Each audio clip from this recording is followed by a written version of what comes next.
बिस्मिल्लाहिर्रहमानिर्रहीम। अस्सलाम वालेकुम। एक बार हाज़िर हूँ एक नई वीडियो में एक नई रेमेडी के साथ। वीवर, आज दार चीनी के फ़ायदे को आप साइंस ने भी तस्लीम कर लिया। क्या आप दार चीनी की चाय के इन हैरत अंगेज़ फ़वाइद से वाकिफ़ हैं? जानिए आज की इस वीडियो में। वीवर, रेमेडी बयान करने से पहले मेरी आपसे दरख्वास्त है कि अगर आप हमारे चैनल पर नए हैं तो हमारे चैनल को सब्सक्राइब कर दीजिए और साथ लगे बेल आइकन को प्रेस कर दीजिए ताकि हमारे आने वाली तमाम वीडियोज़ आप तक बर वक्त पहुँच सकें। आपका बहुत बहुत शुक्रिया। अगर सुपर फूड्स में सबसे ऊपर की बात की जाए तो गर्म मसाले में शुमार की जाने वाली दार चीनी का इस फहरिस्त में पहला नंबर है, जिससे तैयार की जाने वाली चाय के सेहत पर बेशुमार फ़वाइद हासिल होते हैं। दार चीनी हर घर में इस्तेमाल किए जाने वाला एक पसंदीदा मसाला है, जिसे सदियों से बतौर दवा इस्तेमाल किया जा रहा है। दार चीनी के फ़वाइद को अब साइंस ने भी तस्लीम कर लिया है, जिसके बाद अब मुख्तलिफ़ अदवियात में भी इसका इस्तेमाल किया जाता है। दार चीनी इंसानी जिस्म के लिए बतौर बेहतरीन एंटी इन्फ्लामेटरी और एंटी ऑक्सीडेंट्स के तौर पर काम करती है, और यही वजह है कि जब इस जुज़ से चाय बनाई जाती है तो इसका सेहत पर भरपूर और बराह रास्त फ़ायदा होता है।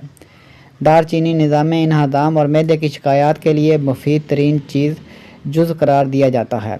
इसके इस्तेमाल से इंसुलिन की अफजाइश भी बेहतर होती है, जिसके इस्तेमाल से दुनिया में तेज़ी से फैलती शुगर की बीमारी की पेचीदगियों से छुटकारा हासिल किया जा सकता है। दार चीनी को नमकीन ग़िज़ाओं समेत मीठी और बेक शुदा ग़िज़ाओं में भी इस्तेमाल किया जा सकता है, जबकि इसका सबसे बेहतर इस्तेमाल यह है कि इससे चाय बनाकर इसका बाकायदगी से इस्तेमाल किया जाए।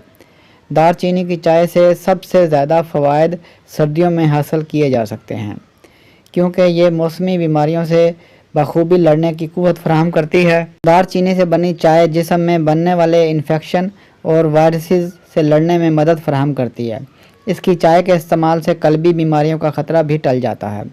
दार चीनी की चाय बराह रास्त पेट की चर्बी पर भी असरअंदाज होकर इसे कम करने समेत मजमूई जिस्मानी वज़न को कम करने में मदद फराहम करती है। दार चीनी के कुछ तजर्बे जानवरों पर भी किए गए हैं, जिनके नताइज से मालूम होता है कि ये ब्लड प्रेशर को भी कम करने के लिए बेहतरीन ग़िज़ा है। तिब्बी माहिरीन का बताना है कि दार चीनी में पाए जाने वाले दो मुरक्कबात दिमाग में ताओ नामी प्रोटीन की तश्कील को रोकते हैं, जो अल्ज़ाइमर बीमारी की एक अलामत का सबब बनती है। रोज़ाना कितनी मिकदार में दार चीनी का इस्तेमाल किया जा सकता है? माहिरीन के मुताबिक, क्योंकि ये एक मुकम्मल दवा नहीं है, इसलिए इसकी कोई मुकर्ररा खुराक का तयन भी नहीं किया जा सकता है, जबकि कुछ माहिरीन दिन में आधे से एक चाय का चम्मच का इस्तेमाल तजवीज़ करते हैं। याद रखें कि दार चीनी की बहुत ज़्यादा मिकदार जहरीली भी साबित हो सकती है। अब तक के लिए इतना ही। मिलते हैं नेक्स्ट वीडियो में एक न्यू रेमेडी के साथ। वीडियो अच्छी लगे तो लाइक कीजिए, शेयर कीजिए और हमारे चैनल को सब्सक्राइब कर दीजिए और साथ लगे बेल आइकन को प्रेस कर दीजिए ताकि हर आने वाली वीडियो आप तक बर वक्त पहुँच सके। आपका बहुत बहुत शुक्रिया।